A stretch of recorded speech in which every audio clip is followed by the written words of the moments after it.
Good afternoon and welcome to St. Newsfile. I'm Drew Stremick. Okello Lurie will have a look at the latest sports highlights. Okello, what's coming up later? Well, Drew, we have the St. men's soccer team. We're going to talk about NHL news, including history being made. And also we're going to talk about potential CFL matchups. Amazing. We'll have a look at today's weather forecast with Alana Bender. But first, here's a look at today's top stories. Calgary Mayor Jyoti Gondek brought forward her motion to declare a climate emergency in the city. The motion, which is Gondek's first as mayor, is expected to be submitted to committee on Tuesday. Other major Canadian cities, such as Vancouver and Montreal, have taken similar action already. Gondek says that Calgary has the potential to be a leader when it comes to energy transition and that economic recovery and a better future can go hand in hand. This council is going to be asked to create a strategy to enable the return of economic prosperity while recognizing the climate emergency. These two elements are absolutely not mutually exclusive.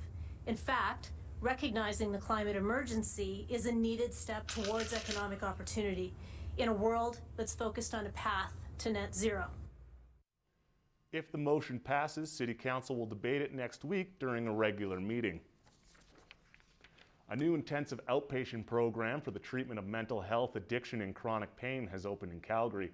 The Newly Institute focuses on treating the root of addiction, which is usually related to an underlying trauma and mental health issues. The 4-week program delivers medically managed therapy to help people get back to their lives sooner rather than later. Anyone 18 or older can attend the Institute. For more information, you can go to thenewly.ca. The City of Calgary has extended support for restaurants with fee relief and continuing to allow the use of public land for patio extensions. Tia Leonard reports. Being known as one of the cities with the youngest population in Canada, Calgary has had to support its businesses during one of the busiest times of the year. Matt Blanchfield, part owner and director of the Kayleys Group and the Rooftop, says that the city has allowed them to express what needs to be done for them to stay open. Hopefully the experience people get when they get here and they know like there's a great vibe on this patio during a nice day and they want to be here with their friends. Blanchfield says getting a full patio is hard, but with the expansion and the help from the city, 500 businesses are able to allow more customers in its outdoor dining. But the city's been really good about allowing us to close down these lanes of traffic. As you can see where the orange barriers are, they waived the fees for us to do that and allow us to operate, which was really good of them. With Calgary's winter weather coming to an end and outdoor dining booming, some families wish there were other ways to stay safe while being outdoors. On hot days like this, for some, patios may seem like the go-to place. But for others, when they can't get into these restaurants for a pint, they take to other options. A city council member has proposed a plan that may help Calgarians enjoy a cold drink in their very own local parks. They'll have more space just to be normal instead of them having to sacrifice maybe. If we want to go to a patio and just be selfish ourselves, we go to a park, we can bring them and they can do their thing, we can do our thing, we can do it together with other friends. The city plans to release more concepts that will allow everyone in Calgary to get outdoors and enjoy the next months moving into summer. But until then, Calgarians still have the opportunity to hit up a patio or possibly even getting to have a pint and a picnic in a public park. For St. Newsfile, I'm Tia Leonard. Post-secondary institutions have decided to mandate vaccination across employees and students. Cami Marag is reporting live from the newsroom. Cami, can you give us an update on this story? Yes, Drew. The Southern Alberta Institute of Technology is tightening its rules on COVID-19 protocols on campus. Students and staff are now required to wear masks and show proof of complete vaccination within campus premises. The goal of the institution is to reduce the number of cases and ensure the safety of the entire school community. Implementing a mandatory vaccine is just another step to ensure that our institutions are safe for everybody. Rapid tests are available on campus for students with incomplete vaccination. SAIT will only be accepting negative COVID test results until January 1st, 2022. Back to you, Drew. Cami Marag reporting live from the newsroom. An update of this story will be available tonight on St. Newsfile. The Calgary Police Service is looking for a bigger piece of the city budget pie. Outgoing Calgary Police Commission Chair Bonita Croft outlined the argument for a $6 million increase. Croft says CPS faces increased pressure in the potential return to or increase in crime to pre-pandemic levels.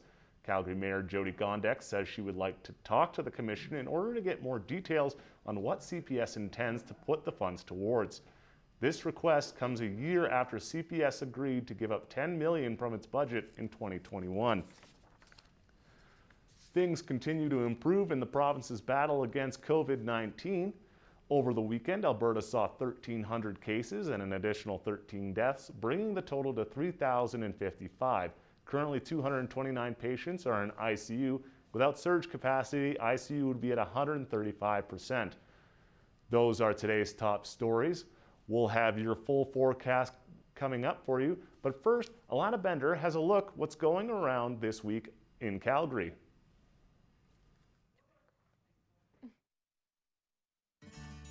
A Memorial Day, Remembrance Day. Join our Remembrance Day ceremony on November 11th from 10 a.m. to 11 a.m. at the museum. Staff are there to escort you to and from the Momentum. Real poppies are allowed to be laid. A jazz evening with Dees Daniels and Denzel Sinclair featuring amazing jazz artists is coming to Calgary this weekend. Do not miss out on the live jazz walk brought to the shops, restaurants, and brew pubs in Inglewood, including downtown Calgary. Tickets are purchased online at www.jazzyyc.com. Celebrate an early Christmas with Gringemas. Gringemas Ghosts are hosting their own Christmas shows here in Calgary. Activities like goat yoga, wagon rides through the park. Join Gringemas for some pre-Christmas fun this weekend from 9 a.m. to 5 p.m. Join Say It with some Dirty Bingo. This event can be played anywhere or even online at Gateway. Bingo app can be accessed through your phone or laptop. This event has mature content and is for students 18+. Dirty Bingo on Wednesday 17th. Calgary Hitmen are home against the Medicine Hat Tigers this weekend, coming to Calgary. Scotiabank Saddledome on November 14th. We have been blessed with some beautiful fall weather here in Calgary this year. Let's take a look at the conditions to see if this weather will continue throughout the week. As we can see, there is a bit of a cold front coming in from the west, moving to the east. Vancouver is sitting at 8 degrees, and Winnipeg is currently experiencing some snow and rain. Let's have a look at the east. In Toronto, we're sitting at 14, which is the nicest of the province today. And Halifax is currently experiencing some rain at 7 degrees, so we can see that cold front moving up there. And then let's take a look at the resorts to see how our travelers are doing out there. It's a sunny day in Palm Springs at 30 degrees, Barbados sizzling at 31 degrees, Honolulu with sunshine sitting at 28 degrees, Bali at 24 degrees, but it's not so lucky with heavy thunderstorms. Coming in hot, Orlando sitting at 26 degrees, and lastly, Las Vegas at 24 degrees. In Calgary today, we're seeing partly sunny conditions with wind coming in at 24 kilometers an hour. It is a bit cloudy and we can see the wind picking up throughout the day, so make sure to pack a light jacket if you're planning to head out. For the province, we can see that the cold front system is definitely moving up to Fort McMurray, where it's currently snowing in -3 degrees. And we can see that it's pretty warm in Medicine Hat and Lethbridge, as well as Calgary and Red Deer. So if you're planning to do some hiking, this would be a good time to do it before the snow hits. So make sure to get out and enjoy some more fall weather before it's too late. Here is the 5-day forecast. We can see tonight that we're going to see some cloudy conditions and a low of 0. Tomorrow will be a high of 3 with a low of 5. It will be warming up as we go into the week, with Thursday sitting at 9 and Friday sitting at 8. Up next, we have Okello and Drew with the sports and the St. Trojans men's soccer tournament.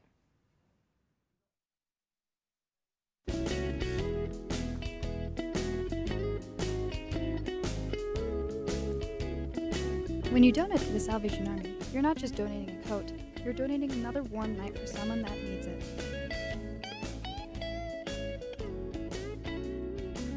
When you donate to the Salvation Army, you're giving someone hope.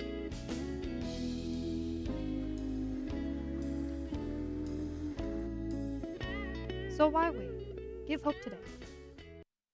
Come and learn the fast-paced world of television production. Find your passion to write, shoot, edit, and direct news, sports, and dramatic productions. With industry-standard technology and the best instructors in the business, SAIT's television production program teaches you everything you need to know for a career in broadcasting. This is television production. Come and dare to be on air. Welcome back to State Newsfile. Okello joins us now for a look at the latest sports highlights. Okello, what's going on? Well, you know, it's a beautiful day here at the State campus, and as a matter of fact, do you know what's currently happening right now? I think we've got some soccer going on, don't we? Yes, we do. We have the State Men's Soccer Championship. So, the State Men's Soccer team will be hosting the top soccer teams in the CCAA for the 2021 CCAA Men's Soccer Championship on our own co-host Common Field. The men's team qualified after defeating their North rivals Nate 3-2 from a goal by Santiago Reynosa. The win earned them their first ACAC title since the 2012-2013 season. The tournament will run from November 10th to 13th, with our St. Trojans hosting the St. Thomas Tommies in the championship quarterfinal at 5 p.m. Also tonight, the Flames will be hosting the 4th place San Jose Sharks in the Saddle Dome. The Flames torched reigning Norris Trophy winner Adam Fox and the New York Rangers 6-0 on Saturday night. Johnny Gaudreau had 2 goals and Matthew Tkachuk pumped out 4 points, winning their 7th game in 11 matchups. Lost in the mix was Jacob Markstrom's performance, where he picked up his league-leading 4th shutout of the young season in just his 9th game. The Flames sit 2nd in the Pacific with a 7-1-3 record. Alex Ovechkin keeps cementing his legacy as one of the greatest goal scorers the NHL has ever seen. Just over halfway through the second period, Ovechkin tipped a point shot past Dustin Tokarski to pull even with Brett Hull for 4th on the all-time goal-scoring list with 741. He also picked up 2 assists in the game on goals by teammates Tom Wilson and John Carlson, making him the 5th Russian player in NHL history to record 600 assists in his NHL career, as the Washington Capitals cruised their way to a 5-3 win over the Buffalo Sabres.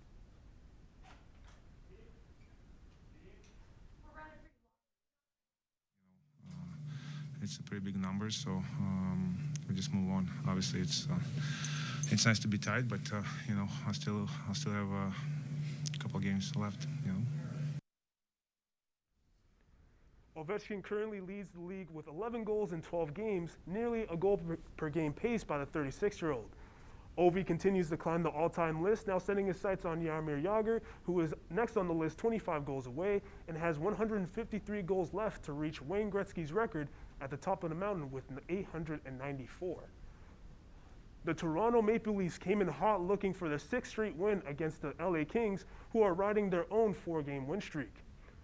Trevor Moore opened the scoring against his former club, with Philip Deneau chipping in with 2 goals and an assist to lead the way in a 5-1 victory. Andreas Athanasiou also contributed with 2 points, including the eventual game-winning goal in the first period. The Leafs captain John Tavares was the lone man to score for Toronto. The Maple Leafs will take a trip down to Pennsylvania to face off against the Philadelphia Flyers on Wednesday for their 1 game before returning home against the Flames.